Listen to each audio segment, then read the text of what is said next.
Hello and welcome back to the solo pod. We'll call it the Bear Cave or the Zoo. I don't know. We'll come up with a good name for it. Um, it's just me. Uh, we're talking Mount St. Helens. It's about to erupt again. Seriously, Mother Nature. Um, Pacers OKC finals matchup, huge.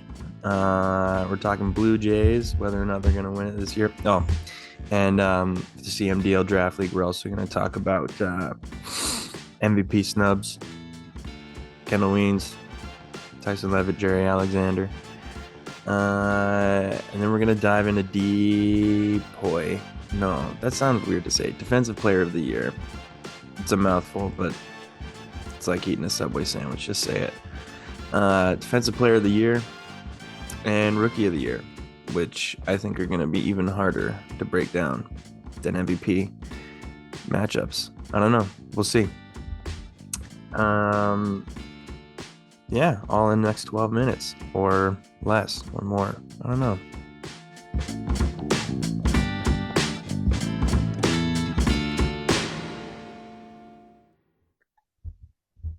Change of plans immediately. Change of plans immediately. We're just going to be focusing on Rookie of the Year. Really quick. Probably a sub 10-minute pod here. But it's just me this week. And we're looking to get one of the MVP candidates, Jackson Casco, joining me here in the Bears Den. I saw the panel chat, and apparently I've become a little bit of a league villain with my picks. I'll say it again, guys. Take everything I'm saying with a grain of salt. This is coming from a guy who shoots 14% from the field and has 73 total career rebounds. Well, recorded. I mean, we're not, counting the stuff pre-sports Vizio. The huddle era Levi also averaged 3 points a game. So, um, anyways, Rookie of the Year. This one, I feel like the candidates are obvious, but I feel like any one of them could take it, right? So we're looking at Seb Holkstra, Seabass. I'm not gonna lie, hype is real around this one, and he had a game. He had a game against us last week. He was knocking down threes, unbothered by our defense. Little man can hoop, and he has made leaps and bounds from when I last saw him. Last time I saw him, I was playing at like a little open run in Tabor with Klaus and a couple of like Tabor Christian alumni and just guys from around that era or area. Like Carter Hendricks and Clay was out there. Clay Penner was out there.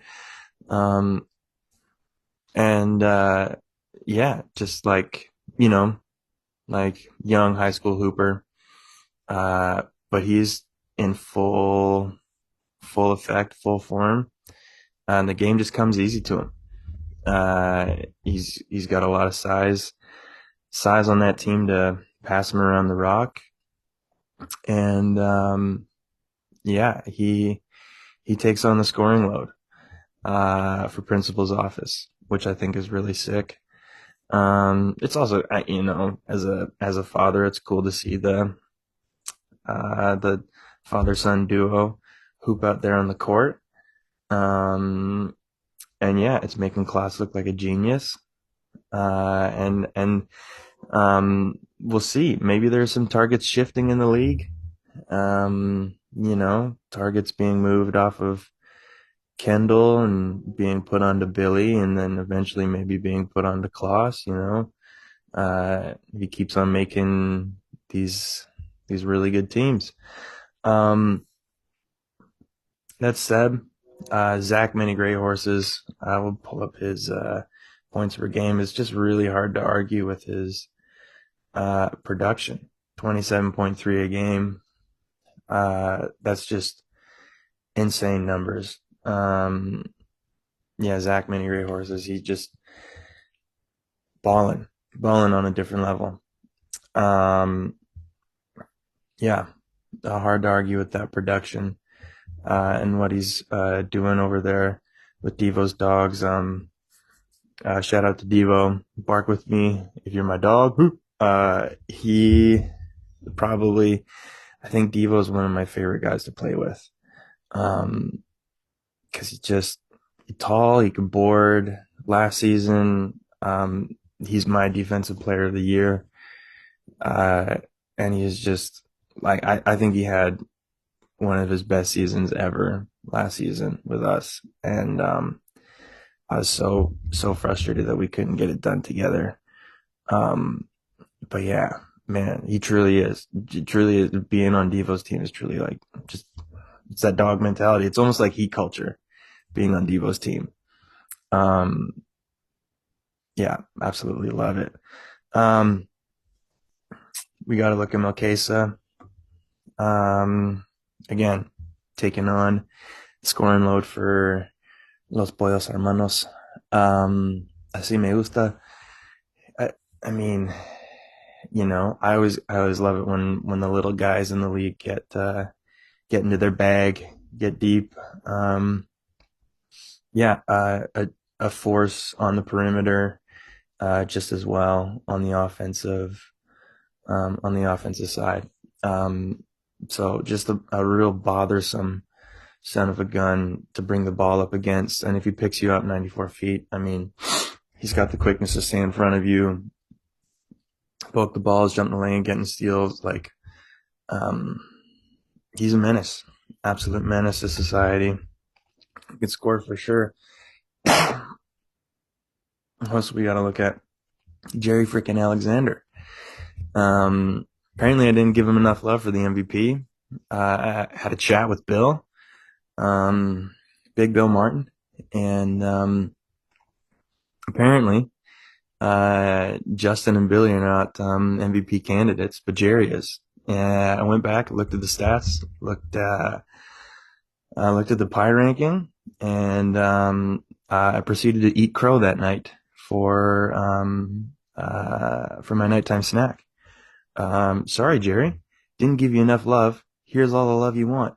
Um, Rookie of the Year candidate for sure, and if not a float candidate for MVP. I guess the only reason why I wasn't putting him on is because I think, well, if you take away Jerry from Surf Squad, you still have Justin and you still have Billy, right? You put your primary defender on one of those three. Okay, well, who's going to guard Billy? Who's going to guard Justin? Right? Though I think that was my thought process, and I think that dominated my thought process. And I'm not going to lie, I probably snubbed him for it, but again, freaking, he's been doing some menacing stuff on the court, defensively, offensively, rebounds. Oh, the Alexander brothers grabbing those boards. You gotta love it. Nick Gibb showed up for the last part of the season here, or not when I say showed up. He's always been like this. Averaging 25 a game now, having some monster games. Yeah, again, hard to argue with that production. Um, it's every time, and I need to do this more. I'll confess. Been a little out of it mentally. I need to do this more, but I need to come up and set him a pick because every time I set him a pick, um, he goes to the basket and it's a guaranteed 2 points.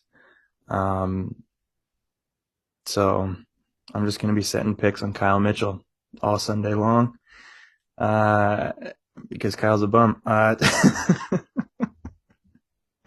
love you, Kyle. Um, yeah. Nick Gibbs showed up and hooping like an all-star, guaranteed, certified, hot off the press. He's an absolute all-star. Uh, who else are we looking at here for our rookies? Golly, I mean, there's so many nice guys. I mean, Dustin Ledsham. He's also hooping for Devo. He's you can't ignore. He can shoot that thing. Um, I mean, Ruben would be in the conversation as well, but work life for sure. I mean, Tyson Levitt, um, arguably the best producer on Tim's Tropics. He's a guy rookie. I'd say he's also in the conversation. Um, oh, and Tim, sorry for not giving you enough love on the last pod there. Um, uh, yeah, no,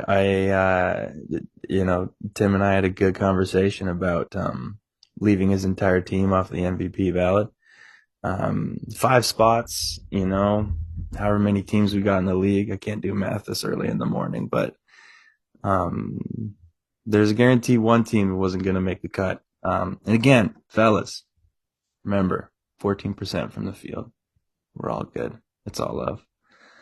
Um, at the end of the day, everybody love everybody. Like, what did we learn from semi-pro? Everybody love everybody, right? It's just hoops.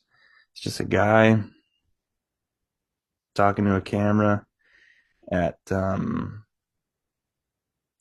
in the morning after waking up at 5 to go for a stupid 2.5 mile run.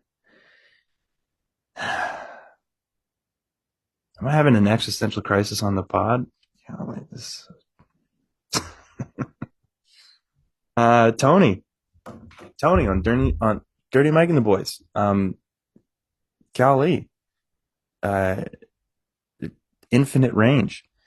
Another candidate for rookie of the year. I'm like, I think if I got to pick like a top three for rookie of the year, it's got to be Seb, Zach.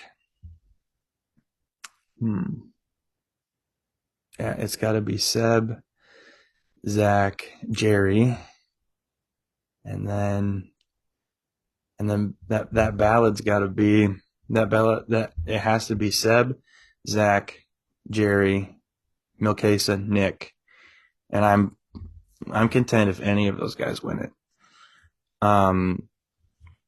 Yeah, I think any one of them would be an appropriate winner. Would be an appropriate winner of that award, and that's the thing. I feel like the splits on that, the voting splits are going to be insane. I don't think there's going to be a single one of them that doesn't get I think all of them will probably get a first place vote. And they deserve a first place vote for sure. That's tough. That's really tough. I know Kendall's sitting there in his combine this week, or not combine. They don't use combines yet. I don't think the wheats or the sorghum or barley, whatever he's growing. He told me what he was growing. Yeah, it's not high enough for a combine yet, but I know he's sitting tractor. He's sitting in the tractor on his phone, and I know he's making the Google form with all the ballads on him as the GPS is just doing laps for him. I know that's his office now, so big ups to you, Kendall. Thanks for being a farmer and putting gluten on the table, or beans or whatever. You know what? Next week, I feel like I need to do this. Well, he's a farmer now, so it might be tricky to find time to get him on a solo pod here, but should do a little interview, get to know the commish, what he's all about, life story. That'd be nice. Hey, let me know in the comments. Ugh. Ugh. Even that sounded weird. Okay. Rookie of the year. Yeah. Candidates are easy, but who's gonna win it? That's that's a prediction I'm not willing to make. Um, yeah, that's a prediction I'm not willing to make because I guarantee if I pick one, somebody else will win it, and the league will make me eat crow. I know that for a fact. I know that for a fact. I know you guys. Um, you are a volatile voting group, but you're fair, which I appreciate. Um, what else are we going to talk about? My neighbor said that Mount St. Helens is going to erupt soon, so look out for that. Um, you know, stay safe, stay protected out there. Throw on a dust mask if you want. I don't. Oh, perfect nickname for Dustin Ledsham, the Dust Mask. Boom, Dustin. Next time you hit a three, just do the Jalen Brunson 3-point celebration. Like, you know, oh, there we go. I need Bill on here for the nicknames. Oh, that's good. All right. That's it for me this week. Short one. Uh, thanks for tuning in. Thanks for listening to my ramblings. Um, man, I mean, yeah, that's got to be it. You know what? I'll finish off with the top three. I'll finish off with the top three. Um, oh no, I already gave it. Oh, no, I can't do a top three with that. Rookie of the year. That's going to be a hard one to win. All right. Next week, there might be a special guest joining me. Who knows? Defensive player of the year. With the regular season coming to a close, we're gonna look at defensive player of the year, finish off these awards, and then look forward to the future a little bit. Um, just calling it right now. Right now, I think. Oh no, I'm not gonna make a finals prediction. Not just yet. I'll wait till the regular season's over. Okay. Tease you guys a little bit. See you on the next one.